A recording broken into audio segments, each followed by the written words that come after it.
My name is Danny Francis. My job role within Hako is a workshop engineer. I've been working at Hako for about 2.5 years. Best part of working at Hako is the team. You can't ask for much better. The machines we work on are fantastic, but the way the team comes together within Hako from the different departments is undeniably great.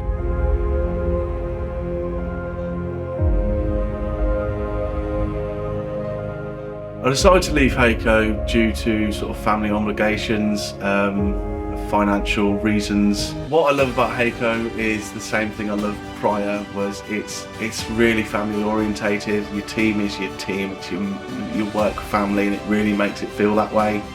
And everybody's always there to help you whenever you need it. I could see myself retiring at Hako. There's not much of a better company to work for. I've worked here, there and everywhere, and the vibes here are just uncomparable.